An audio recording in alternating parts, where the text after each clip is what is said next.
या सरस्वती प्रथमो अध्याय संस्कृत एवं हिंदी अनुवाद सहित।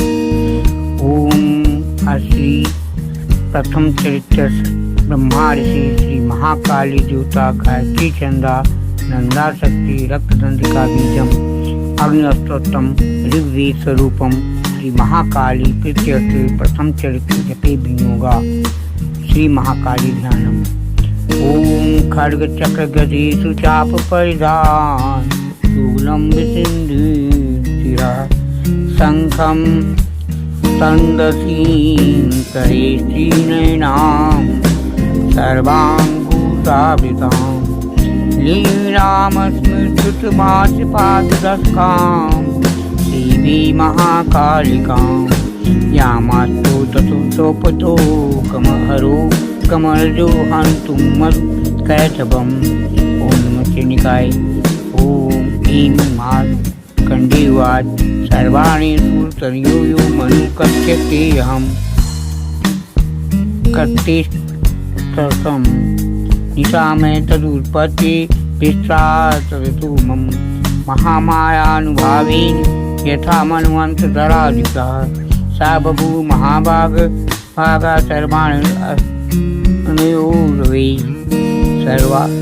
स्वारोचिषन्तरे पूर्वचैत्रवंशे समुद्रवा श्रुतो नाम राजा भूत समस्ते चित्तमण्डले तस्य पालिता सम्यक् प्रजा पुत्रादियोषान् बभूव सत्वभूपा कोलाभिध्वंसी अस्त्रा तस्य तैर्भवत्युद्धमति प्रबलदण्डिना भूमिरक्षा त्रैयुद्धे कुलाभिध्वंस विवर्जिता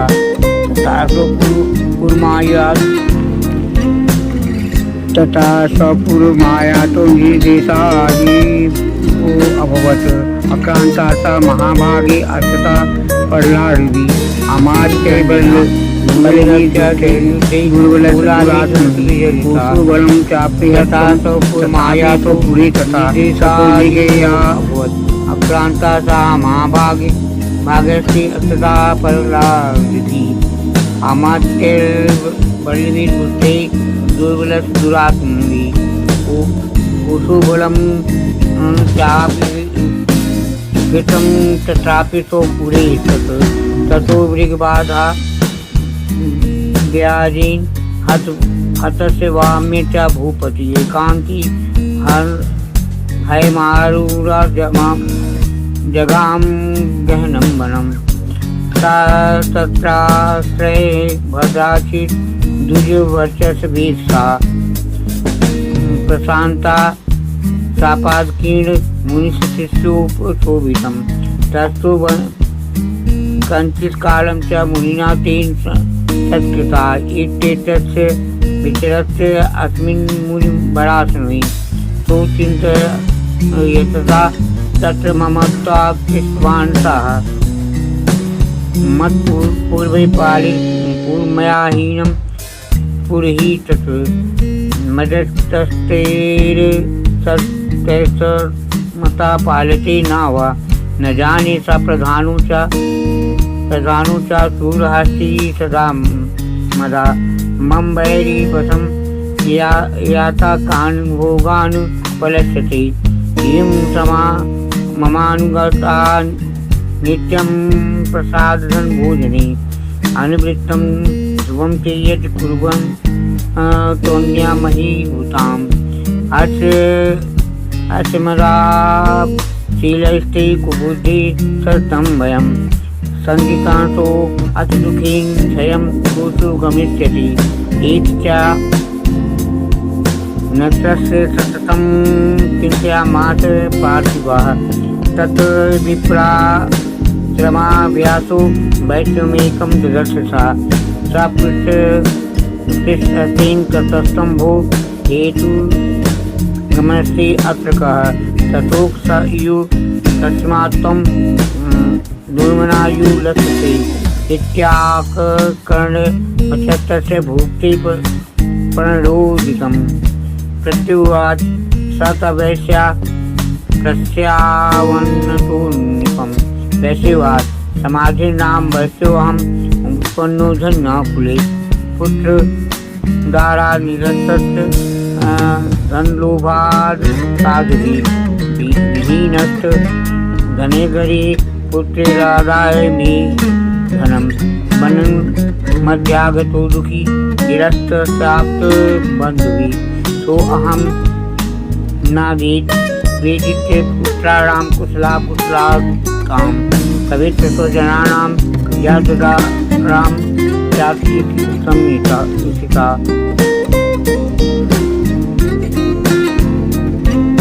किंतु तेषां गृहे क्षेमं की सुसाम्प्रतं कथं किं तु तद्धिता दुर्विता किं मे सा राजवाद ऐनिरस्तो भैरुद्वै पुत्रदारादि विविधर्णै तेषु की भवता स्नेहं मनुबध्नाति मानसं दशवाद यो मेता तथा ग्राहभान नैष अधिकं बचा किं करोमि न बध्नाति मम निष्ठुरा मन ये सन्न्यस्य चित्तस्नेहं धनुरुद्रे निराकृता पतिसोजनार्थाहार केशेषु मे मना केमित नाभिजानापि महाबले यत् प्रेम प्रबलं निश्चितं विपुलेष्वपि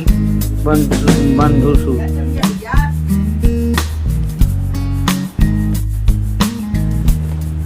तेषां कृते मे निःश्वासो दारुणस्य जायते करोमि मनस्तेषु कृतेषु निष्ठुरं मार्कण्डेयवाद ततस्थो सहितो विप्रं तमुनि समुस्थितो समाजनां वैश्यो अशो स पार्श्व सप्तमा चित्वा तु तौ यथा न्यायं यथार्हं तेन संविदम् उपदिष्टो कथा कांचित कृति वैश्य प्रार्थितो राजोवाच भगवतां भक्तां प्रस्तुतमिच्छामेकं वदस्य तत् दुःखाय यन्मे मनसा स्वादिताय रतां विना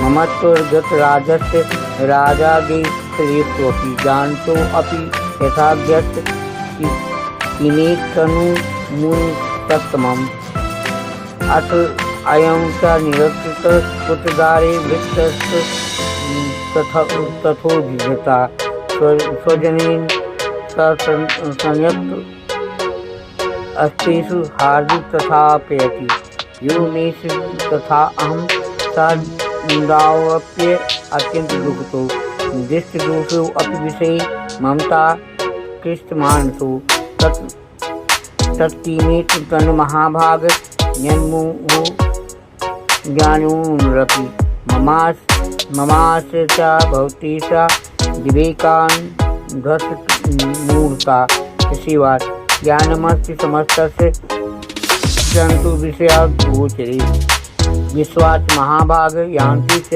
पृथक पृथक दिवानदा प्राण केचित् ग्रावन्धास्तु चापरे तथा परे केचिद्वा तथा रातो प्राणी अस्तु यदृशा ज्ञानिनो मञ्जा सत्यं किन्तु ते न हि केवलं यतो हि ज्ञानिनः सर्वे पशु मृगा गया ज्ञानिता तन्मनुष्याणां यतेषां ऋक्पक्षिणां मनुष्याणां च एतेषां तुल्यमन्यता तथो भयो ज्ञाने अपि सतिपस्तेषां पतङ्गाता दुधुस्तु कर्मोता दुष्टान् मोहात् क्रीडा मनानपि सुधा मानुषा मनुष्यव्याघ्रसाविलासा सुतानि सति लोभात् काराय नन्देशान्ति न पश्यति तथापि ममता वर्षे महामोहवर्षे निपातः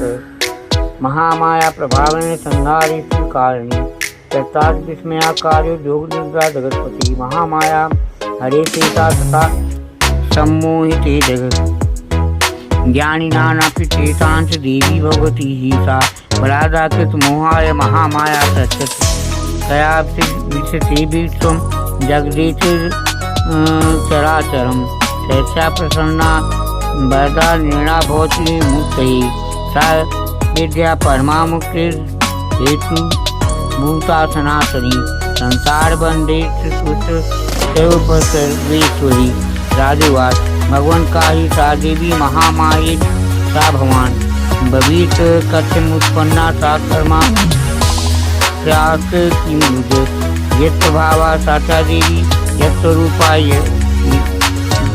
यदुद्ध्वा तत्सर्वसुतमिच्छामि ततो ब्रह्म विदाम्बर ऋषिवाद नित्येव सा जगन्मूर्ति अस्या सर्वमीरं तथापि तत् समुचित बहुधा श्रूयतां मम यवानां कार्सिद्ध्यति मा भवति सा यदा उत्पन्नेति तदा लोके सा नित्यापि योगनिद्रा यदा विष्णु जगत् एकार्षिते आस्तिये शेषं भजत कल्पान्ते भगवान प्रभु तदा दाव सुरो गुरु विख्यातो मद कैटभो विष्णु कर्णमाल मलो अजतो अंतो ब्रह्माण मुदितो सा नारी कमले दिशयो विष्टो ब्रह्मा प्रजापति दृष्ट्वा ताओ सुरो गुरु प्रतुष्टं च जनार्दनं दृष्टादो निद्रां सा मेकां हृदया स्थिता दिगुणार्थाय हरे हरिनेत्र कृतालयां विश्वेश्वरी जगद्धाते चित्संगार कारिणी निद्रा भगवती विष्णु तुलां तीर्था प्रभु ब्रह्मवाद तम स्वाहा तम सुधा तो ही वषटकार सुरात्मिका सुधा तुम शरीर नित्य त्रिधात्मिका स्थिता आदमाता स्थिता नित्या ज्ञानुर्वाण्या विशेषता त्वमेव सा त्वं स्वागते त्वं देवी जननी परा त्वयि ध्यायते विश्वं त्वयि दृश्यते जगत् त्वयि तत्तु पालयते देवी त्वतास्ते च सर्वदा विशिष्टो विशिष्टरूपाय त्वं विशिष्टरूपा च पालनी तथा संगत रूपान्ते जगतु जगन्मयी महाविद्या महामाया महामेधा महास्मिता महामोया च भवती महादेवी महासुरी तत्स्तोत्रं च सर्वस्य गुणस्य यपि भाविनी कालरात्रि महारात्रि मोहरात्रि दारुणा तम शीर्षोत्तमीश्वरी तम हीरोत्तम बुद्धिर्बोधरत्ना लज्जा पुष्टता दुष्टत्वं शांति शांतिरेवचा कंगनी तुलनी घोर कदनी चक्रिणी तथा संकनी चापनी बार भूसुंदी पैदाजुरा सौम्या सौमा तराशेष सौम्य भव स्वच्छ सुंदरी परापराणाम परमा त्वमेव परमेश्वरी यत्किंचित्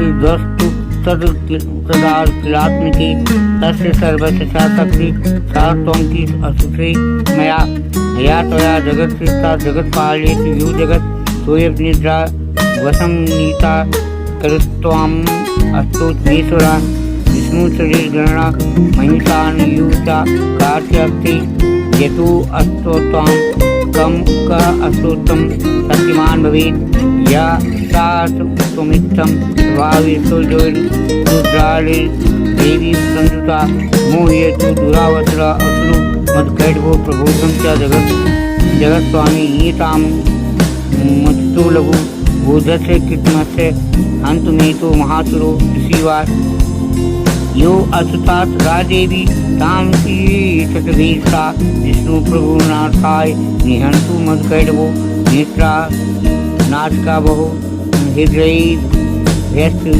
धीरसा दशया निगम्य दर्शने तत्थो ब्रह्मणो अव्यक्त जन्मना उत्तस्थो च जगन्नाथ अस्या मुक्तो जनार्दना एकानवी सैनागता तथा सा दुर्दश यतो मदकैटभो दुरात्माया वती वीर पराक्रमो क्रोध तत्क्षणेन तीर्णावक्तु ब्राह्मणं जन्दोदरं मो समुत्थाय तथास्ताभ्यां युजुधे भगवान् हरि पंचवर्ष सहस्राणि बहुबाहु प्राणो विभु तावस्ति बलोन्मत्तो महामायेति मोहितो भूतवन्तो बलो अस्मतो द्विजात्मिति समं बहु।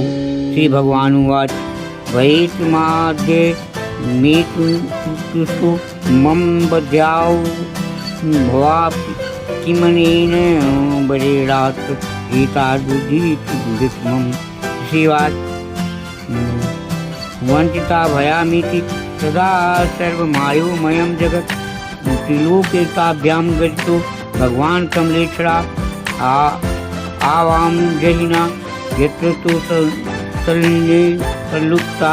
श्रीवाच सचेतुक्ता भगवता सप्तचक्र गदा भूता चित्ता चक्र वैच्छिन्ने जपने शीतयो यो शेषा समुत्पन्ना ब्राह्मण संता वै स्वयं प्रभावमस्या दिव्यासु भूयासु वदान्ति। ऐं ओम। हिंदी वाच। महर्षि ऋषि का राजा सूरत और समाज को देवी की महिमा बताना। मार्कंडे बोले, सूर्य के पुत्र सरमार की उत्पत्ति की कथा विस्तार पूर्वक कहता हूँ, सुनो। सरमार माया की कृपा से जिस प्रकार मनवंतर के स्वामी हुए उसका भी हाल सुनो। पहले सौरशिष नामक एक राज था। वहाँ वो प्रजा को अपने पुत्र के समान मानते थे, तो भी कोलाभेषण से राजा उनके शत्रु बन गए। दुष्टों को दंड देने वाले राजा सूरत की उनके साथ लड़ाई हुई। कोलाभेषण की संख्या में कम होने पर भी राजा सूरत युद्ध में उनसे हार गए। तब वो अपने नगर में आ गए। चोर अपने देश का राज ही उनके पास रह गया और उसी देश के राजा होकर राज करने लगे, किंतु उनके शत्रुओं ने उन पर भी वहां आक्रमण किया। राजा को बलहीन देकर उसके दुष्मंत्रियों ने राजा की सेना और खजाना अपने अधिकार में कर लिया। राजा सूरत अपने राजधिकार को हार कर राजा शिकार खेलने के बहाने घोड़े पर सवार होकर वहां के एक भयंकर वन की ओर चल गए। उस वन में उन्होंने महर्षि मेघा का आश्रम देखा। वहाँ मेघा महर्षि अपने शिष्यों और मंत्रियों से सुशोभित बैठे हुए थे। वहाँ कितनी ही हिंसक और परम शांत स्वभाव से रहते थे। राजा सूरत ने महर्षि मेघा को प्रणाम किया और महर्षि ने भी उनका उचित सत्कार किया। राजा सूरत महर्षि के आश्रम में कुछ समय ठहरे। अपने नगर की ममता के आकर्षण से राजा अपने मन में सोचने लगे, पूर्व काल में पूर्वजों ने जिस नगर का पालन किया था वो आज मेरे हाथ से निकल गया। मेरे दुष्ट एवं दुरात्मा मंत्री मेरे नगर की अब धन की रक्षा कर रहे होंगे या नहीं। मेरा प्रधान हाथी जो सदा मत की वर्षा करने वाला और सूरवीर था, मेरे बैरियों के बस में होकर न जाने क्या दुख भोग रहा होगा। मेरे आज्ञाकारी नौकर जो मेरी कृपा से धन और भोजन पाने के सदैव सुखी रहते थे, वो मेरे पीछे पीछे चलते थे, अब निश्चय ही दुष्ट राजाओं का अनुसरण करते होंगे और मेरे दुष्ट और दुरात्मक मंत्रियों द्वारा व्यर्थ धन को व्यय करने से संचित किया हुआ मेरा खजाना एक दिन अवश्य खाली हो जाएगा। इस प्रकार से बहुत सी बातें सोचता हुआ राजा निरंतर दुखी रहने लगा। एक दिन राजा सूरत ने महर्षि मेघा के आश्रम के निकट एक बैठ को देखा। राजा ने उनसे पूछा, भाई तुम कौन हो, यहाँ तुम्हारे आने का क्या कारण है और तुम मुझे शोकग्रस्त अनमने से दिखाई देते हो, इसका क्या कारण है। राजा के नम्र वचन सुनकर वैश्य ने महाराज सूरत को प्रणाम करके कहा। वैश्य बोला, राजन मेरा नाम समाधि है, मैं धनुओं के कुल में उत्पन्न एक वैश्य हूँ। मेरे दुष्ट स्त्री पुत्रादिकों ने लोभ से मेरा सब धन छीन लिया है और मुझे घर से निकाल दिया है। मैं इस तरह से दुखी होकर इस वन में चला आया हूँ और यहाँ रहता हुआ मैं इस बात को भी नहीं जानता कि अब मेरे घर में इस समय सब कुशल है या नहीं। यहाँ मैं अपने परिवार का आचरण संबंधी कोई समाचार भी नहीं पा सकता कि वो घर में इस समय कुशल पूर्वक हैं या नहीं। मैं अपने पुत्रों के संबंध में ये भी नहीं जानता कि सदाचारी हैं दुराचार में फंस गए हैं। राजा बोले, जिस धन के लोभी स्त्री पुत्रों ने तुम्हें घर से निकाल दिया है, फिर भी तुम्हारा चित्त उनसे क्यों प्रेम करता है। वैश्य ने कहा, मेरे विषय में आपका ऐसा कहना ठीक है, किंतु मेरा मन इतना कठोर नहीं है। यद्यपि उन्होंने धन के लोभ में पड़कर पितृ स्नेह को त्याग कर मुझे घर से निकाल दिया है, तो भी मेरे मन में उनके लिए कठोरता नहीं आती।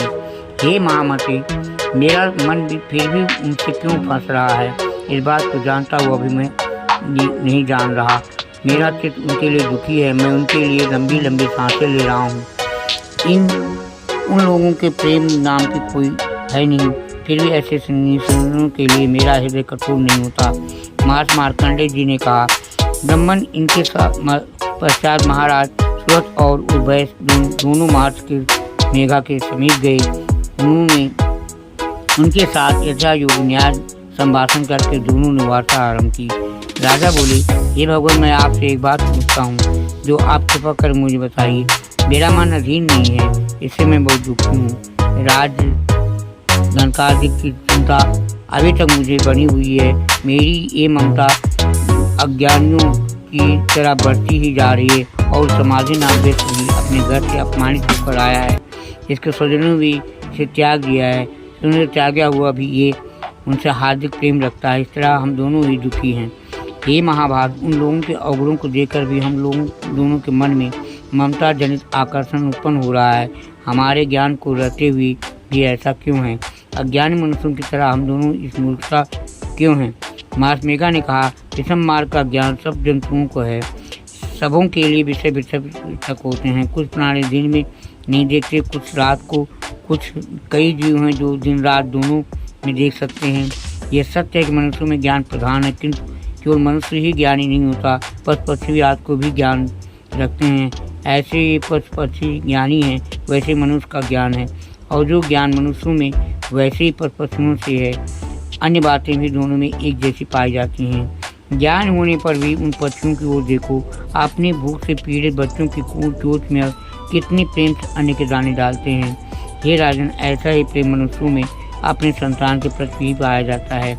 लोभ के कारण अपने उपकार का बदला पाने के लिए मनुष्य पुत्रों की इच्छा करते हैं और इस प्रकार मोह के गड्ढे में गिरा करते हैं। भगवान श्री हरि की जो माया है, उसी से ये संसार मोहित हो रहा है। उसमें आश्चर्य की कोई बात नहीं, क्योंकि भगवान विष्णु की योग निद्रा है, वो माया ही तो है जिसके कारण संसार मोह में जकड़ा हुआ है।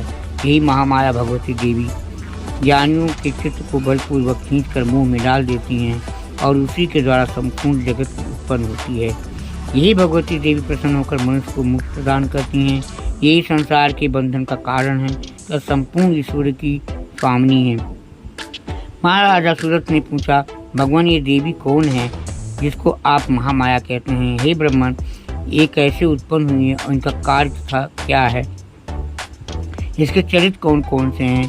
प्रभु, उनका स्वभाव प्रभाव हो, जैसा प्रभाव हो वैसा स्वरूप हो, ये सभी कृपा करके मुझसे कहिए, मैं आपसे सुनना चाहता हूँ। महर्षि मेघा बोले, राजन, वो देवी जो नित्य स्वरूपा हैं, उसके द्वारा ये संसार रचा गया है, तब भी उसकी उत्पत्ति अनेक प्रकार से होती है।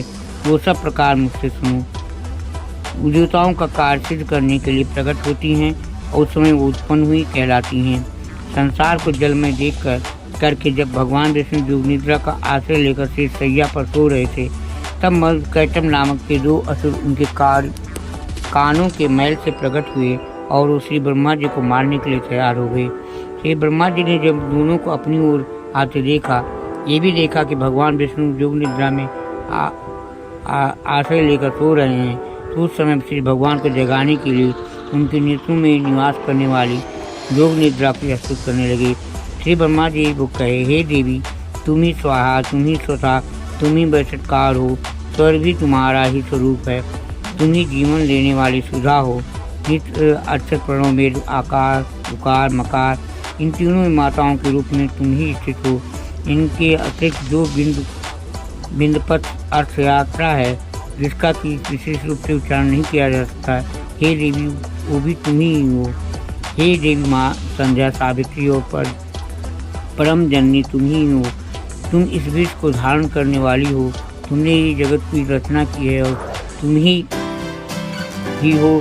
हे देवी माया, सावित्री और परम जननी तुम ही हो। तुम इस विष को धारण करने वाली हो। तुमने जगत की रचना की है, तुम ही जगत की पालन करने वाली हो।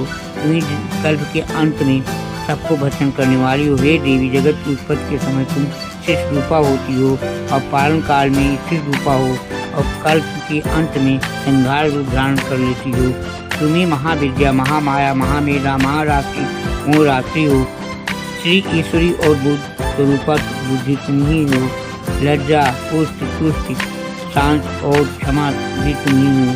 तुम खरधारणी, फूलधारणी, फूल रूपा तथा गदा, चक्र, शंख, धनुष को धारण करने वाली हो। पान रुचंदी और परिधेय भी तुम्हारे ही अस्त्र हैं। तुम सौम्य और सुमंतर हो रही, बल्कि जितनी भी सौम्य सुंदर वस्तुएं संसार में, तुम सब में बढ़कर तुम सुंदर हो।